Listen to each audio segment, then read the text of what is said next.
اس راز کو ایک مرد فرنگی نے کیا فاش، ہر چند کے دانا اسے کولا نہیں کرتے۔ جمہوریت ایک طرز حکومت ہے کہ جس میں بندوں کو گنا کرتے ہیں، تولا نہیں کرتے۔ اس نظم میں ڈاکٹر علامہ اقبال نے اس حقیقت کو واضح کیا ہے کہ اگرچہ آج کل دنیا میں ہر جگہ جمہوریت کا ثنا خواں ہے اور اس کو بہترین طرز حکومت سمجھتا ہے، لیکن دراصل یہ کوئی قابل تعریف و تحسین طریق حکومت نہیں ہے، کیونکہ اس میں سب سے بڑا اور بنیادی نقص یہ ہے کہ اس طرز حکومت میں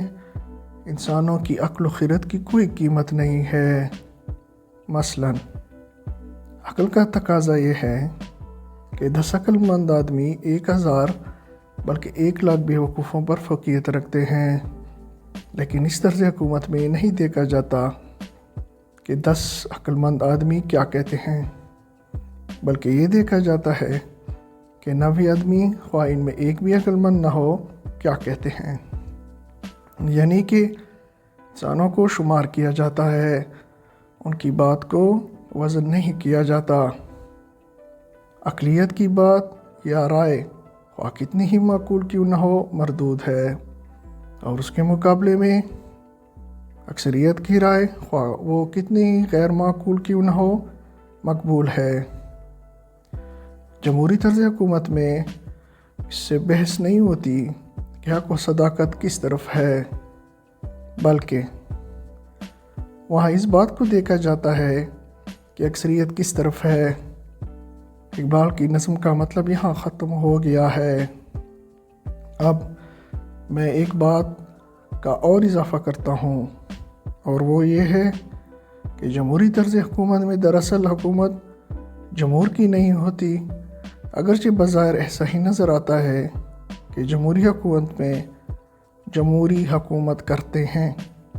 بلکہ ان گنتی کے چند افراد کی ہوتی ہے جو اپنی دولت، عہدہ، اثر و رسوخ، جاگیر یا خاندانی تفوق کی بنا پر عوام کے ووٹ خرید سکے، یا جو اپنی عیاری زمانہ سازی و چرب زبانی کی بدولت جمہور کو اپنی ہمدردی یا خیرخواہی یا اپنی صلاحیت اور روحانیت کا یقین دلا سکیں، یا الفاظ دیگر انہیں سبز باغ دکھا سکیں، یا جو کسی اصول یا اخلاقی ضابطے کے پابند نہ ہوں۔ مثلاً تقسیم ہند سے پہلے اس پاکستان کے قیام کی مخالفت میں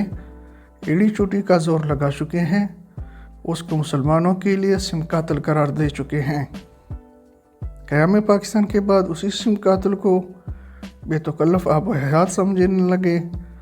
اور خدائی فوجدار بن کر اس کی تمام حکومت اپنے ہاتھ میں لینے کے لیے دن رات پوسٹر بازی اور تقریروں میں مصروف رہے، اور محتاجی اصلاح ہونے کے باوجود قوم کی اصلاح کے اجارہ دار بن جائیں، اور کبھی اس حقیقت کی سمجھنے کی کوشش نہ کریں کہ